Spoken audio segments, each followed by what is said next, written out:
so you're the first to know when weather changes. Interactive radar, live traffic, and road conditions give you time to plan and watch live during newscasts and during severe weather storm mode coverage. The KOMU Weather and Traffic app, a powerful tool to keep you prepared, and one more way we bring you weather coverage you can count on. Welcome back to Sports Extra. I have a very special guest tonight. Randy Minchew is with the Columbia Golf Foundation. We're here to talk a lot of golf. We're going to talk about some local golf things, and I'm going to start you off with who's the best golfer out on tour right now. Well, if his putter didn't fail him, I'd say it's Jordan Spieth. Yeah.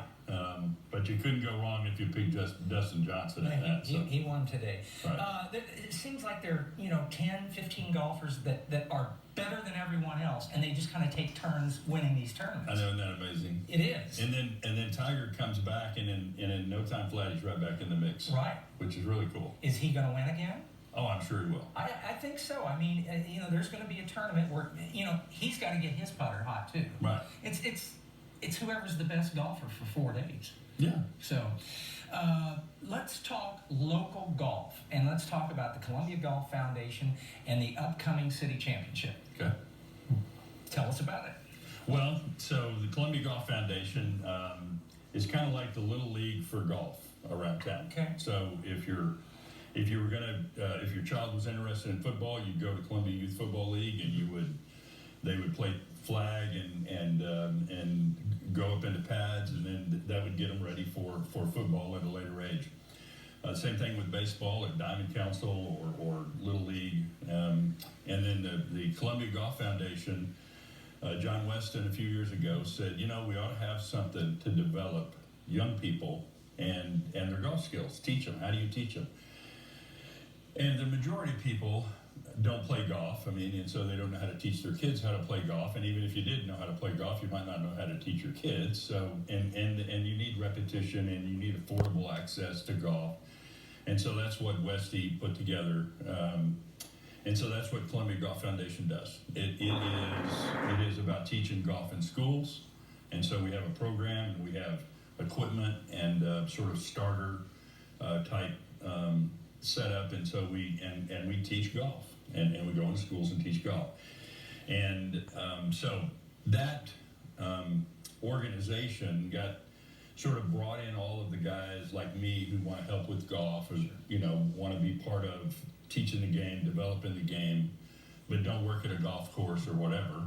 And so how can we help? So we serve on the board, or we go, I go out there and herd the kids around and let somebody else teach them, because I'm not the best teacher in the world. So, and so that's what the Columbia Golf Foundation does. Well, now we've got all of these guys. So when Hardeep Boulard decided that he had run the Columbia Golf Championship for about 8 years,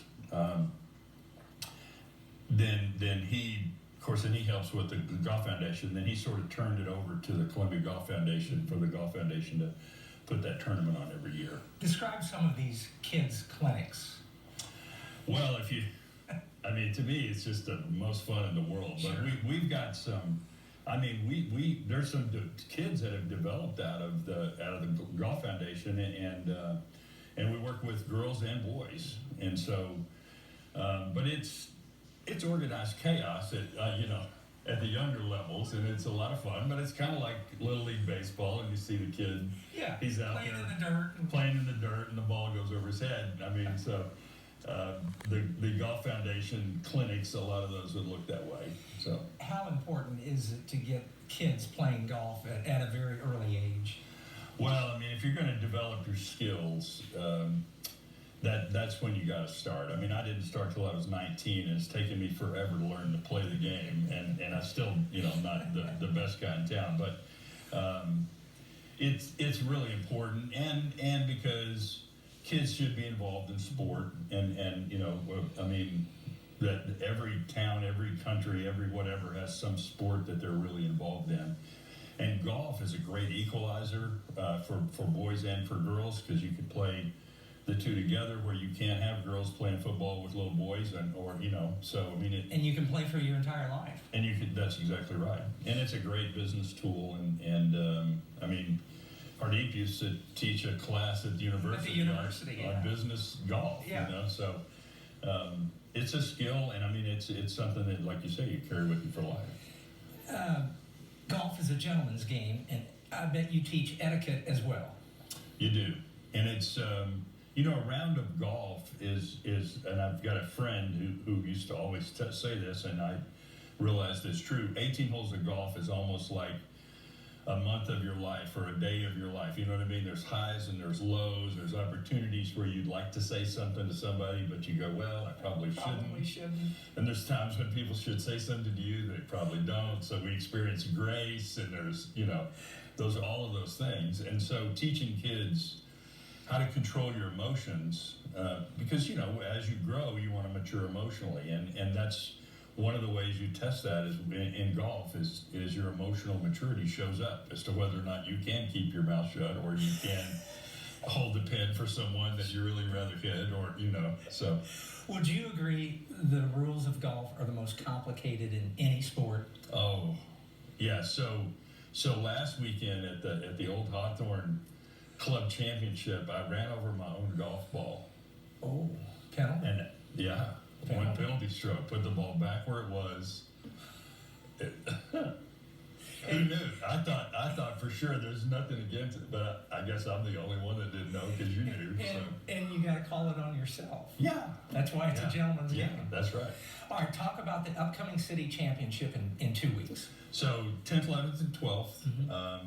It'll be played at A.L. Guston, which is the university course, and then at L.A. Nickel, and then at Columbia Country Club. So it's this year we'll have a net division. So if you've got an established USGA or GIN handicap, you can play in the net division, and then and then there's a gross division, which is what the champions are determined from that gross division. So, And you've also got the seniors and the super seniors. so you've got seniors and then super seniors. So seniors are over 60, and I think seniors are over 60. I could be wrong on that, but and then super seniors are over 70. So Do you need more golfers this year? we do, and I mean it's always, if you ever put on a golf tournament or put on any kind of event, nobody signs up till the end, Right. and so it makes you crazy, because you don't. If you're putting on a party, you don't know how much food to bring. No. If you're putting on a golf tournament, it's the same thing. How many carts do they need to have at each club? So, and it goes like this every year. But absolutely, if you're interested in playing golf in a championship environment, whether it's net or gross, this is a great event. The trophy goes home with the winner, and so I mean it's a cool award. I mean, I would love to see my name on there one day. It's awesome. So The tournaments, talk about Rex Dillon. so Rex is who the championship is named after, and Rex was a Marine in World War II, Korea, and Vietnam, and so. You talk about a disciplined individual and knowing the rules of golf, and I mean, just a gentleman, and just loved the sport and loved Columbia, and so he was the one who started this off originally and said this is how it's going to be, and so we carry on in Rex's name. Look at some of these past winners here. I mean, this is a unbelievable list. I mean, D. Sanders has his name up and down the list. You look right there, and you've got Jason Schultz, who used to be out on tour. Yeah, played on the PGA. This is an impressive list here. Right. Yeah, D. Sanders and Dave Teal. The last 2 years, Hudson Dubinsky, A youngster, high schooler, has won it, and then Matt and Will Eckelmeyer won it the years previous to that.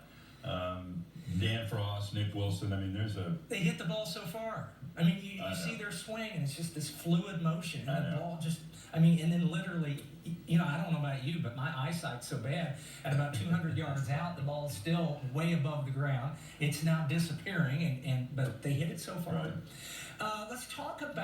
Let's end with the PGA Championship being played next month in St. Louis at Bellerive. Yeah. How exciting is that? That is going to be awesome. If you've got a chance to get out to that and hang out inside the ropes, or around the ropes, or around the outside of it, That is, you want to see good golf. Right. You just can't imagine what that's like to be around the pros like that. I think the last major in the state of Missouri was also at Belle Reve in the mid-'60s, and I believe Gary Player won the U.S. Open at Belle Reve.